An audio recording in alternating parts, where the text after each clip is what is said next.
Boa noite, família Rio. Que a paz do nosso Senhor e Salvador Jesus Cristo continue a transbordar em nossas vidas hoje e sempre. Essa é a última lição da nossa série de mensagens sobre o livro de Gálatas, é a lição de número 10. E eu queria pedir que você abrisse a sua Bíblia.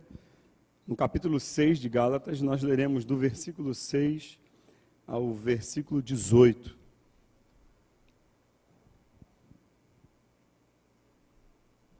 O tema do nosso estudo hoje, da nossa reflexão é: devemos nos arrepender das nossas boas ações. Não se assuste, fique calmo, que a gente vai chegar lá e você vai entender por quê. Gálatas capítulo 6, do verso 6 ao verso 18.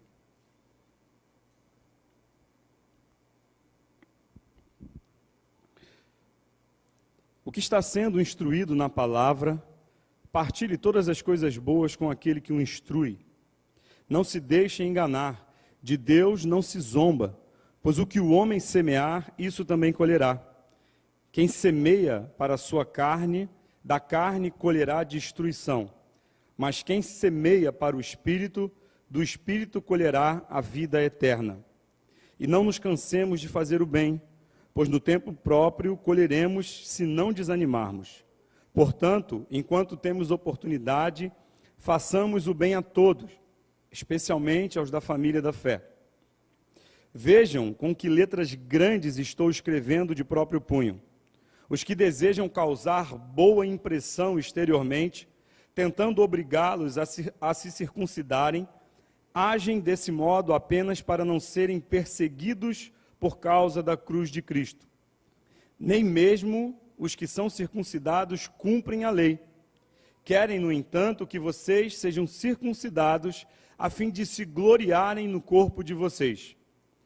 Quanto a mim, que eu jamais me glorie, a não ser na cruz de nosso Senhor Jesus Cristo, por meio da qual o mundo foi crucificado para mim, e eu para o mundo. De nada vale ser circuncidado ou não. O que importa é ser uma nova criatura. Paz e misericórdia estejam sobre todos os que andam conforme essa regra, e também sobre o Israel de Deus. Sem mais, que ninguém me perturbe, pois trago no meu corpo as marcas de Jesus. Irmãos, que a graça de nosso Senhor Jesus Cristo seja com o espírito de vocês. Amém. Existe uma mensagem que percorre todo o Evangelho. Essa mensagem foi anunciada por João Batista e foi anunciada por Jesus antes dele iniciar o seu ministério. Se você ler o texto de Marcos, capítulo 1, verso 14, Jesus, o próprio Senhor Jesus, diz, depois de João ter batizado ele, diz: é chegado o reino de Deus, arrependei-vos. São chegadas as boas novas, arrependei-vos. Em algumas versões está arrependei-vos, pois é chegado o reino de Deus. Então essa mensagem de arrependimento é uma mensagem que inicia e que termina o Evangelho.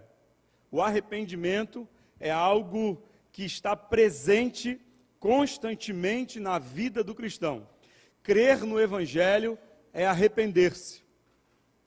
Mas quando a gente fala de arrependimento, a gente tem uma ideia de que o arrependimento só deve existir para as coisas ruins que nós fazemos, para os nossos pecados, quando nós não alcançamos o objetivo, quando nós não cumprimos a lei de Cristo, quando nós não acertamos o alvo.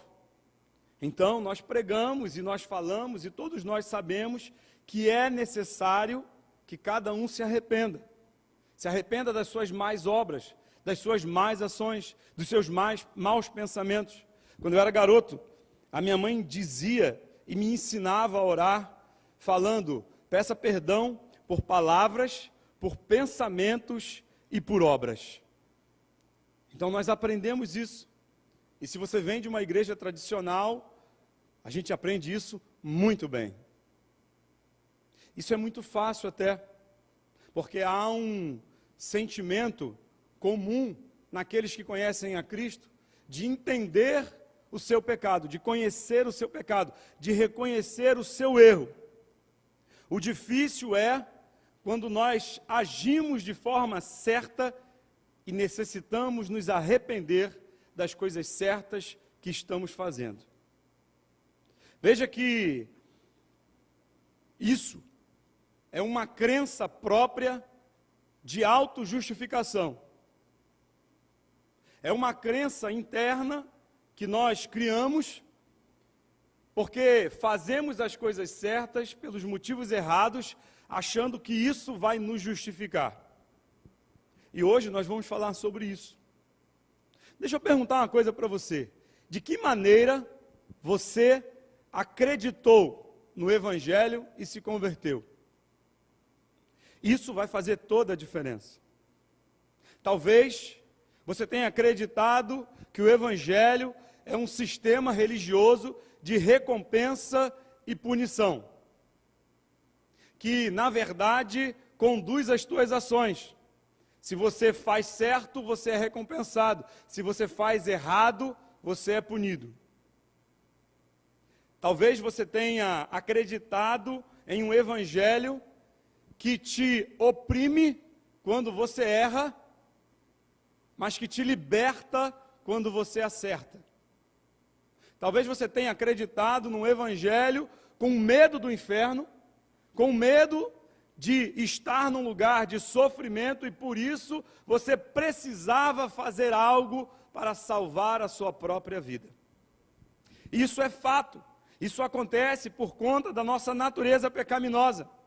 Nós sempre procuramos depender de algo que nos traga segurança. Nós sempre dependemos de fazer alguma coisa além da graça e da obra de Cristo.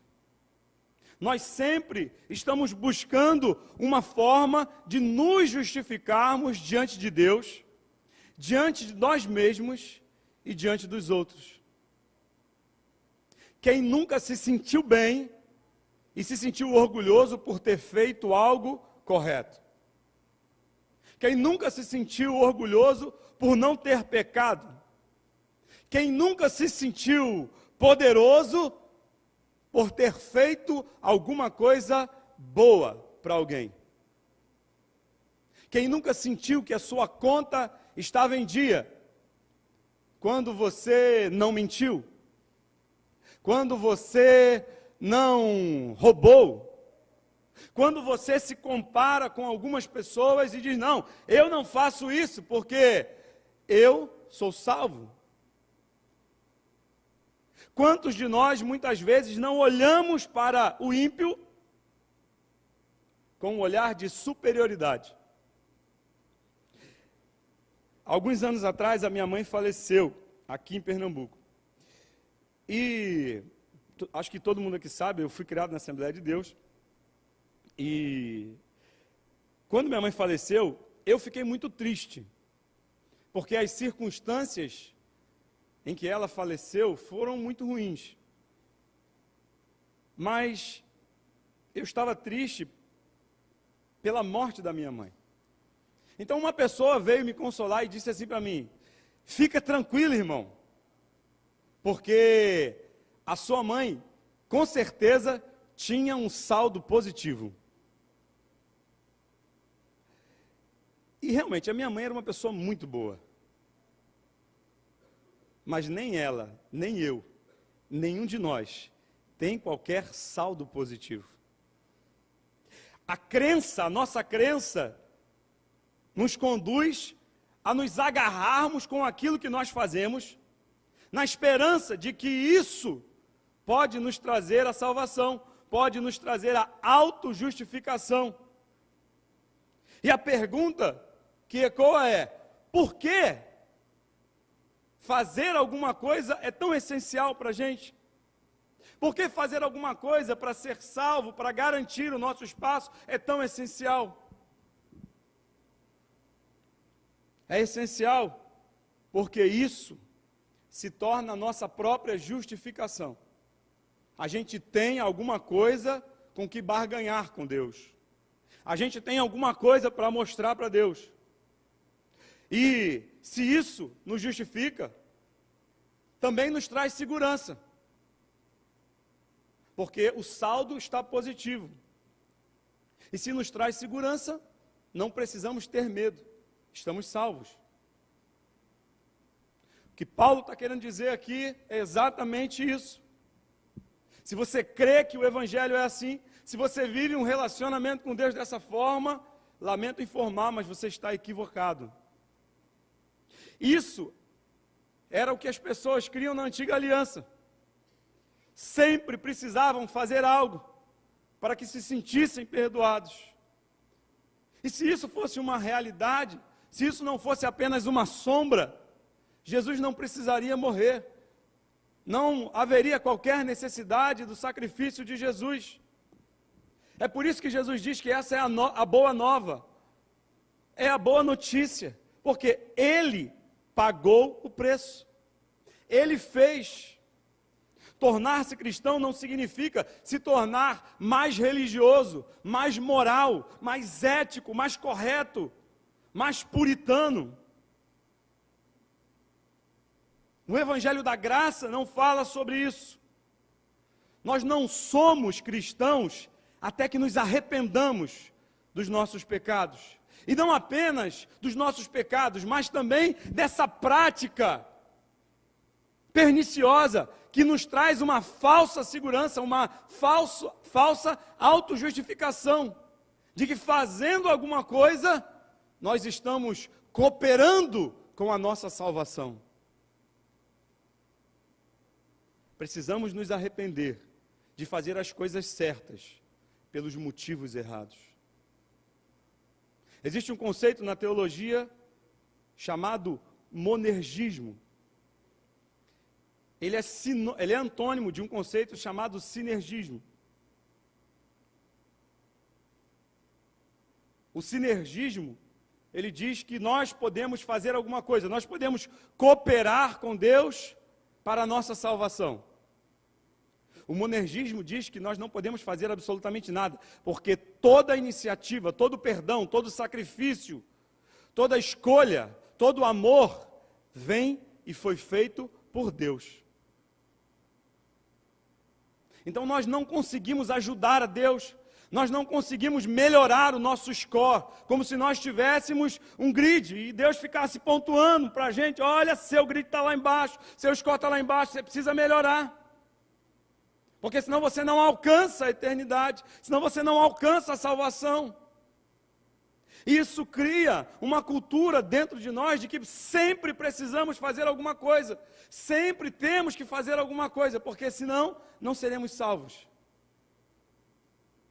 Porque senão não alcançaremos a salvação.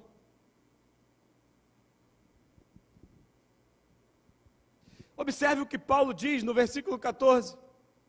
Quanto a mim, que eu jamais me glorie, a não ser na cruz de nosso Senhor, por meio do qual o mundo foi crucificado para mim, e eu para o mundo.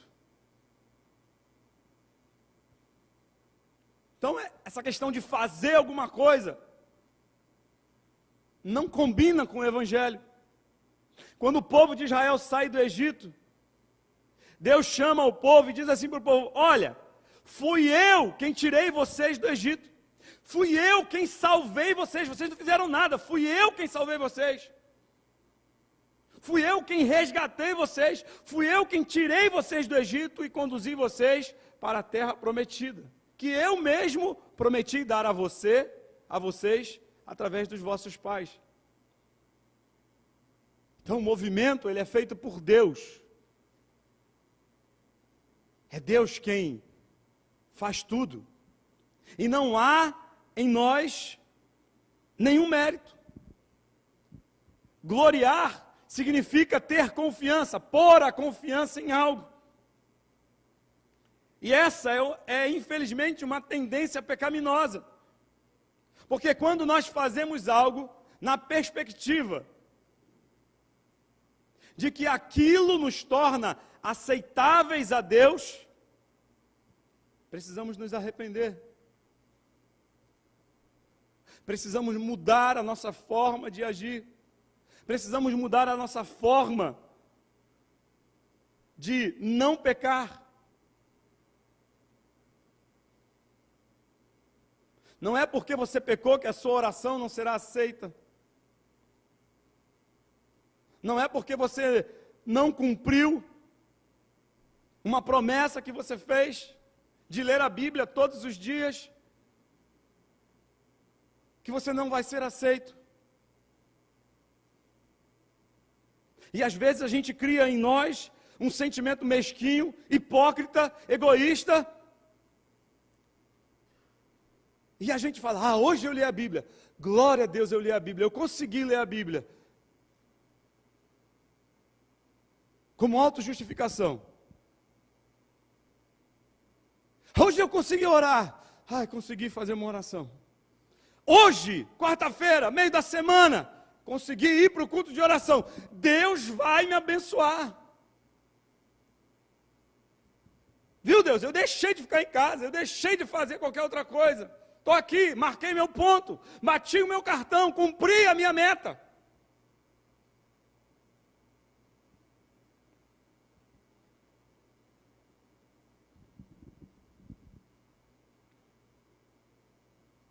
Muitas vezes nós temos a tendência de nos inclinarmos para gloriar, ou seja, para dar glória não apenas a Cristo, mas às nossas boas obras. Aquilo que nós fazemos. A pedrinha na nossa coroa.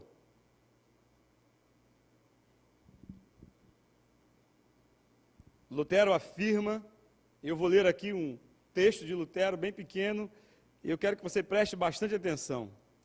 Os seres humanos, por natureza, quando se posicionam diante do perigo, morte ou necessidade, têm a tendência de considerar os seus próprios méritos.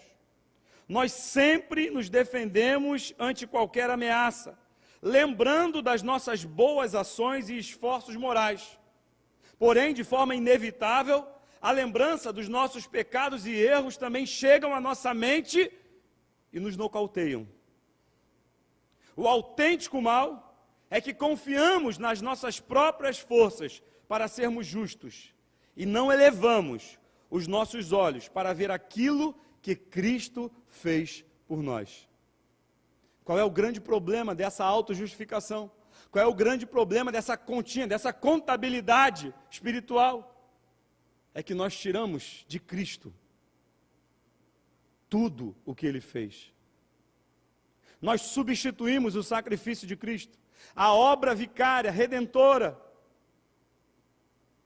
o sangue dele vertido no Calvário, já não tem valor nenhum, porque você está fazendo algo para ajudar Jesus a te salvar. Não vos enganeis, toda boa dádiva e todo dom perfeito vem dele, e não de nós.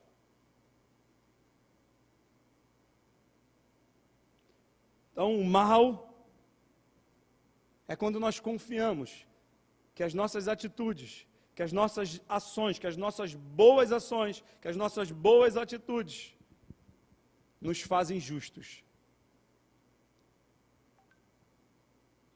Se pesássemos hoje, agora, todas as nossas boas ações,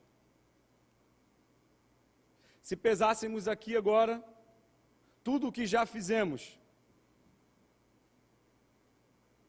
o apóstolo Paulo diz que isso era um trapo de imundícia. Vamos ler um texto aqui de Isaías 41 que fala sobre o poder, a grandeza de Deus. Não dá, nós não vivemos a vida inteira, você pode ver a sua vida inteira, você não vai conseguir atingir o padrão de santidade, de moralidade, de ética de Deus. É impossível. Confiar na nossa própria força é ignorar, desprezar o sacrifício de Cristo na cruz do Calvário. Então você deve estar pensando assim, tá bom, então já que eu não posso fazer nada para ser salvo, já que eu não tenho esforço nenhum, então eu vou guardar, eu não vou pecar, eu vou me esforçar, vou cumprir a lei, e assim eu venço o pecado. Tentar cumprir a lei para vencer o pecado é inútil.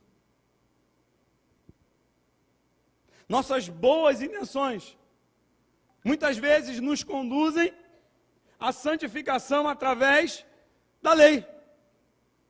E é a mesma coisa, o mesmo problema. Nós já não estamos falando mais de salvação, estamos falando de santificação, mas agora é o que eu faço que me santifica.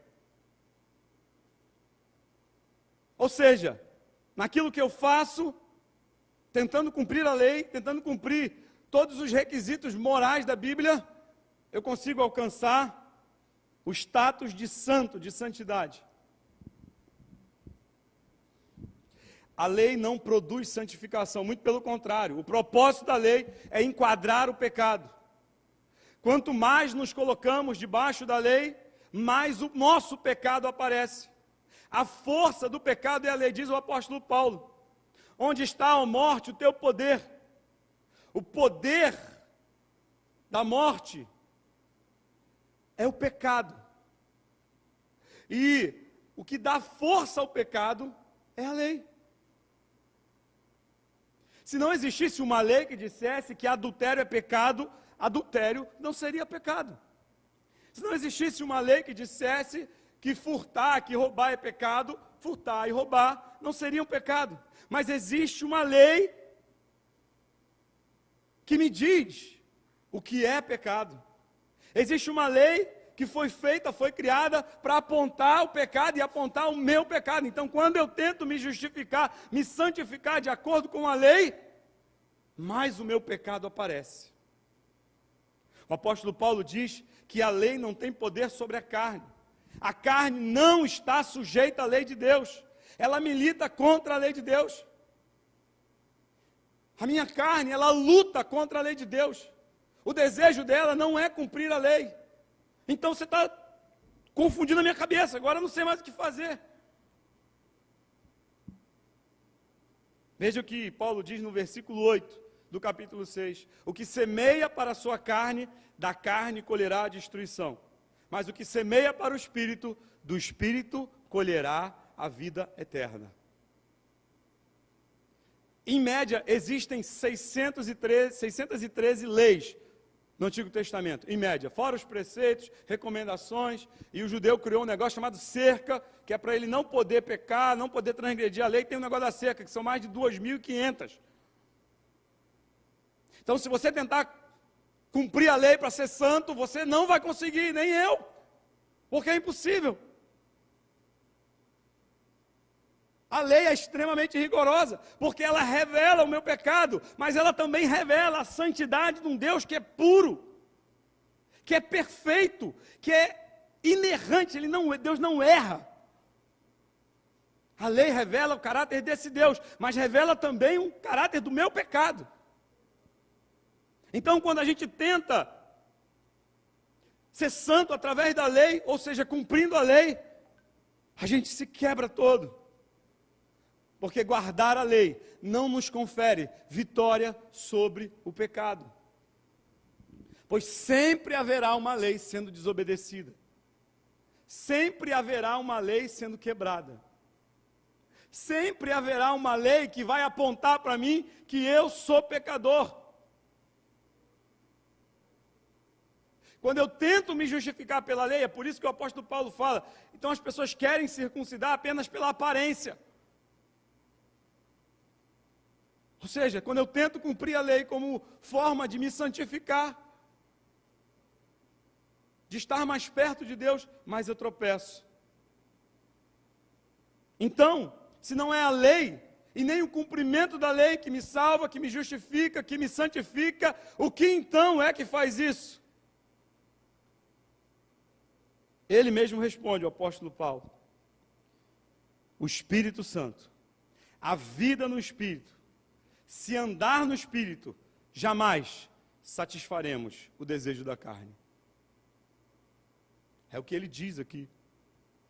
Precisamos aprender a andar em espírito. É a nossa união com Cristo pela graça, pela fé. É a mesma forma que ele usou para nos salvar. Não há mérito nenhum em nós, o mérito é todo dele. A salvação foi graça. Só a graça. Andar em espírito é ter poder para vencer o pecado. Quando andamos no poder do Espírito Santo, Ele é quem vai nos conduzir a cumprir a lei. A lei estará nos nossos corações. Ou seja, não é uma mudança externa que afeta o nosso interior, é uma mudança interior que afeta a nossa vida exterior. É uma condução. A lei, ela foi escrita no nosso coração, pelo Espírito Santo que nos foi dado. Então, não há condições de fazermos alguma coisa com o objetivo, com o intuito de que isso proporcione para nós a santificação, a justificação ou a salvação. Não existe. Nós somos mudados por dentro, e é o Espírito quem nos conduz, para que nós possamos então assim cumprir a lei. Eu consigo, se eu tentar. Não, você vai tentar a vida inteira, eu também não vou conseguir. Por isso que Paulo diz, no capítulo anterior, que é o Espírito que produz. E o que ele produz? Amor, alegria, paz, paciência, bondade, fidelidade, humildade, domínio próprio. É o Espírito quem produz essas coisas, não sou eu. Precisamos entender que não podemos produzir isso por vontade humana. Não é o meu desejo e a minha vontade de ser humilde que me torna humilde. É o Espírito Santo que habita em mim, que trabalha em mim, que faz com que eu tenha uma vida de humildade, em obediência a Cristo.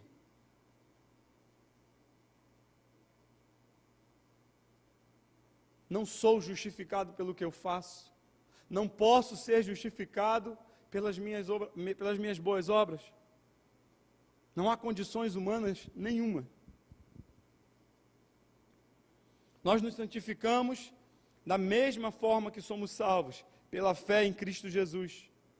Somente unidos com Cristo, o Cristo vivo, aquele Cristo ressurreto, aquele único que cumpriu toda a lei, o único que pode nos dar força e graça, o único que nos perdoa os pecados, o único que nos pode conduzir em obediência até Deus, teremos poder para vencer a carne. É só através dele.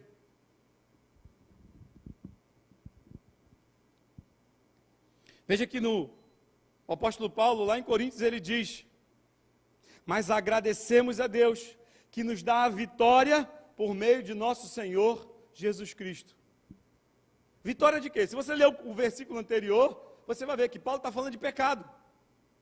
Paulo está falando de santificação, ou seja, só é possível vencer o pecado, só é possível viver uma vida de santificação em Cristo Jesus. Volte os olhos para Jesus.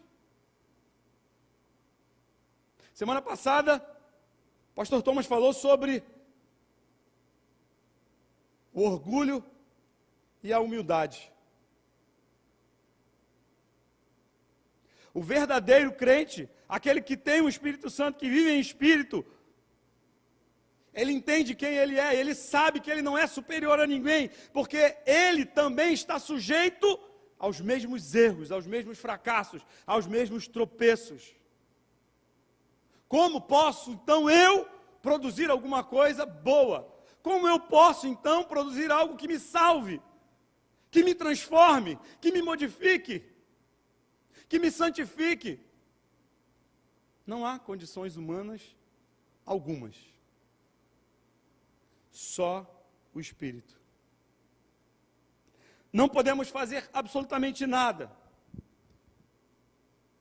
para cooperar com a obra de Jesus Cristo.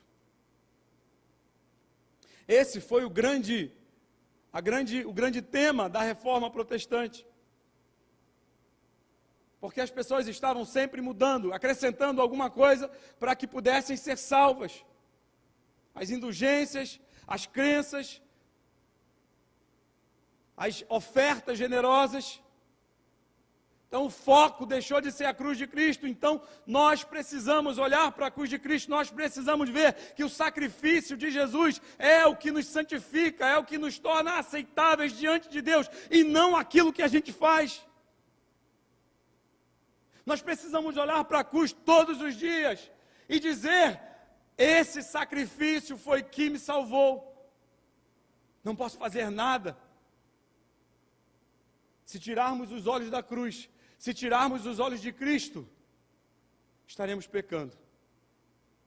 Estaremos sujeitos a viver uma vida de coisas certas por motivos errados. Não há mérito algum em nós mesmos. Não podemos vencer o pecado guardando a lei. Não dá para vencer o pecado guardando a lei. Quanto mais lei, mais o nosso pecado é evidente. É tempo de nos arrependermos, não só dos nossos pecados, mas também, sobretudo, das nossas boas ações.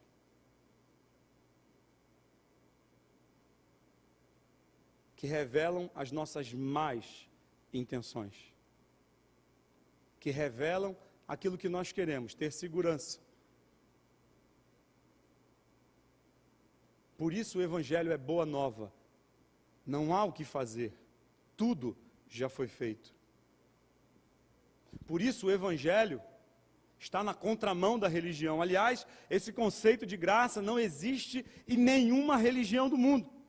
Você pode pesquisar qualquer religião, você vai ver que existe um sistema complexo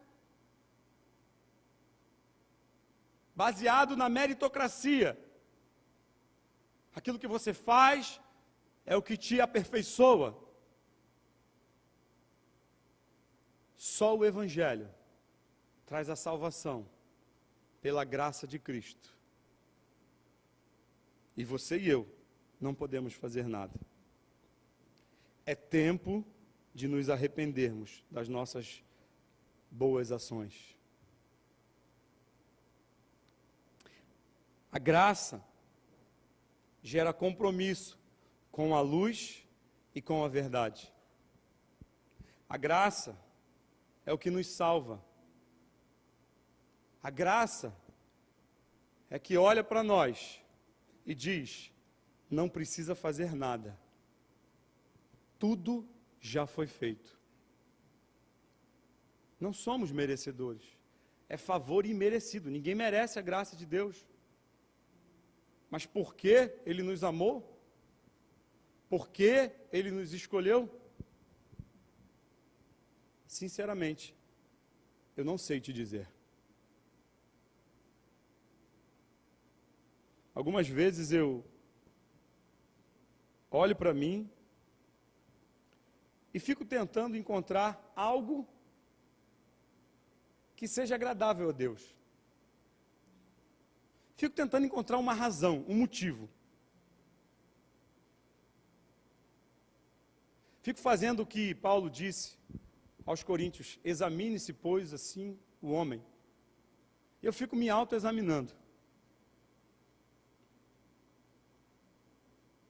E quando eu chego à conclusão dos meus pensamentos, eu vejo que a graça, ela não consegue ser expressa ou explicada através de um conceito humano, da lógica humana, da racionalidade humana. Não há lógica nisso.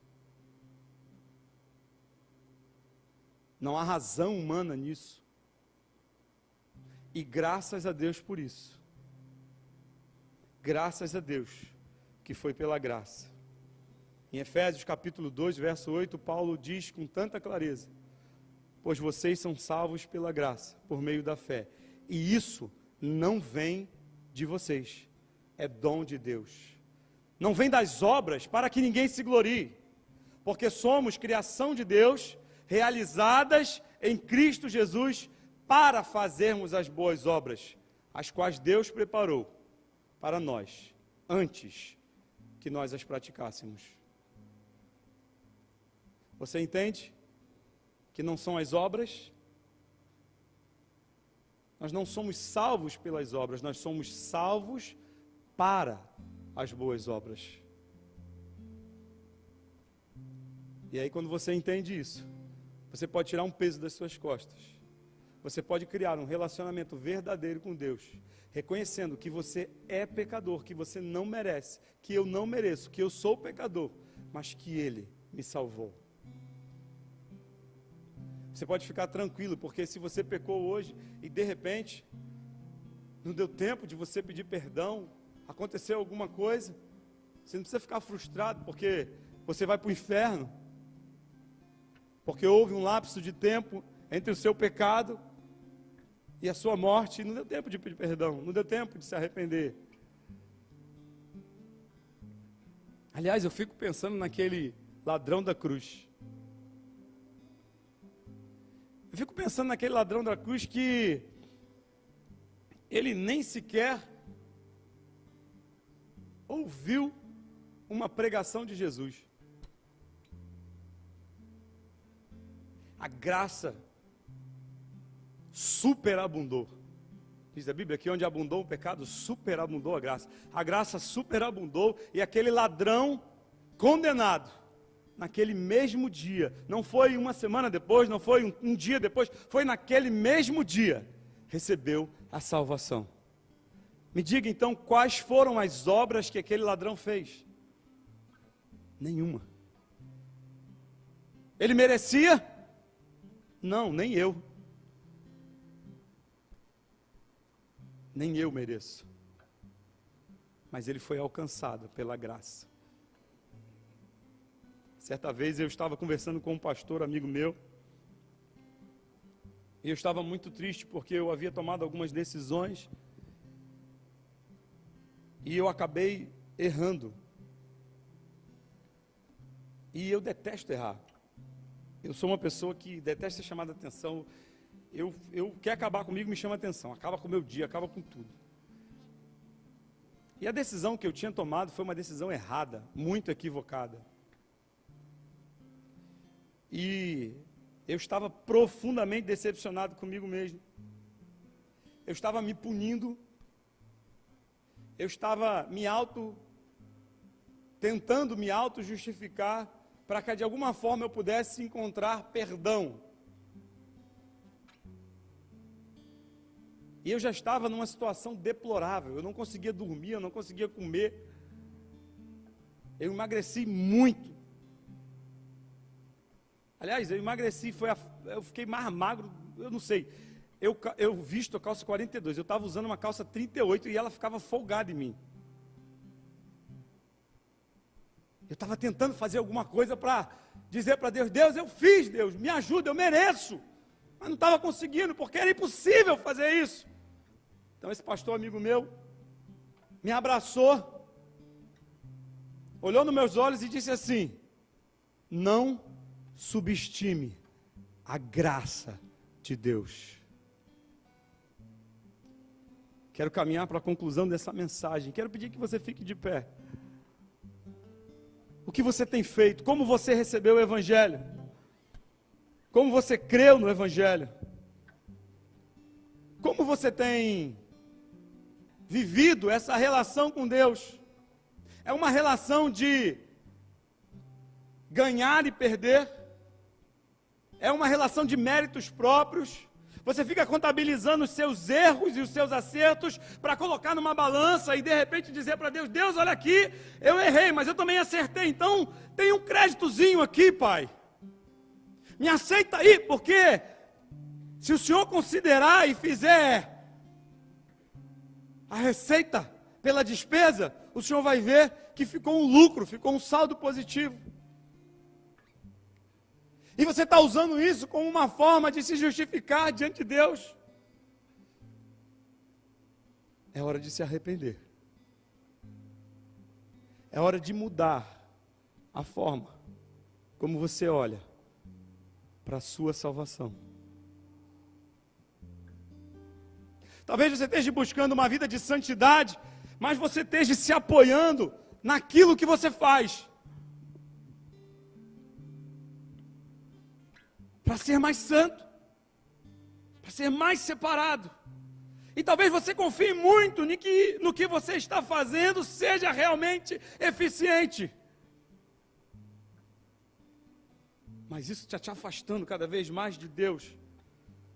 Porque você está tirando Jesus, que é o único mediador, e colocando as suas práticas, as suas obras. Esse é o legalismo da lei.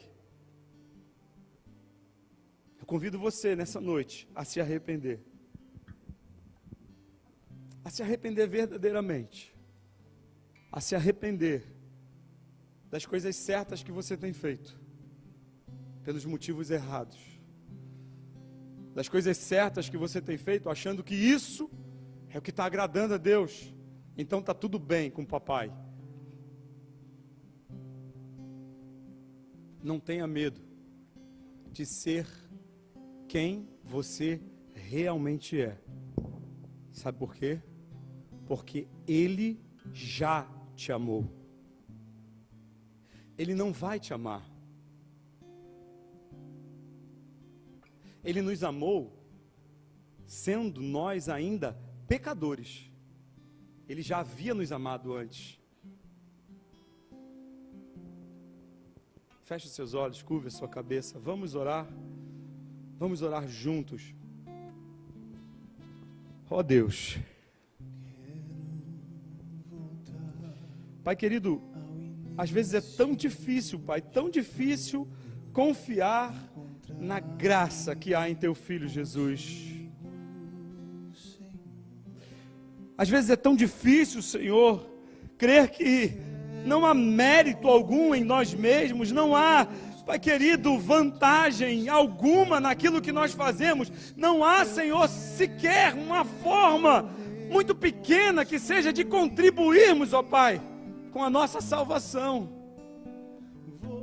É tão difícil, Senhor, se entregar e crer nesse amor incondicional que transpõe todas as barreiras e nos conduz de graça em graça até o Pai. Por isso, ó Deus, eu me arrependo dessa religiosidade aparente, Pai. Eu me arrependo, Senhor, dessa autojustificação de achar que o que eu faço tem poder algum, Pai. Eu me arrependo, Senhor. E eu oro, Pai, nessa noite por aqueles que aqui estão, que também se arrependem, Senhor. Produz em nós um arrependimento verdadeiro, que reconheçamos, Senhor, quem nós somos e quem Tu és. Que possamos reconhecer a cada dia, Senhor, essa nossa natureza falha, pecaminosa, que tenta de alguma forma dizer que somos importantes, Pai, que podemos e que temos o controle e que temos segurança, Pai, naquilo que nós fazemos. Ajuda-nos, Senhor. Ajuda-nos a viver uma vida que realmente Te agrade. Ajuda-nos, Senhor, a viver uma vida que nos conduza, Senhor, ao reconhecimento das nossas fraquezas, das nossas limitações. Uma vida que nos conduza a olhar para a cruz e todos os dias ver que os nossos pecados foram pagos, foram quitados, as nossas dívidas na cruz do Calvário, e que não há nada, absolutamente nada mais a ser feito. Ó Deus, ajuda-nos, Senhor. Ajuda-nos, Senhor amado. Tira de nós essa autojustificação, Pai. Tira de nós essa vontade própria de querer fazer alguma coisa, mas que o Teu Espírito possa reinar em nós, que o Teu Espírito possa reinar absolutamente em nossas vidas e nos conduzir, Senhor, ao verdadeiro arrependimento. Ajuda-nos, ó Pai, a voltar, Senhor, ao primeiro amor. E a entender que tudo, Pai, já foi feito, que tudo foi pago. Ajuda-nos, Senhor, a entender que é o Teu Espírito que produz em nós, Senhor amado, a santificação e a obediência a Cristo. É o que nós te pedimos, Senhor, em nome de Jesus. Se você entende isso, eu queria te convidar a cantar essa música como uma oração daquele que realmente entendeu que é preciso se arrepender, que é preciso voltar, que é preciso parar e entender que o sacrifício já foi feito na cruz do Calvário e que não há nada, absolutamente nada que possamos fazer para sermos salvos.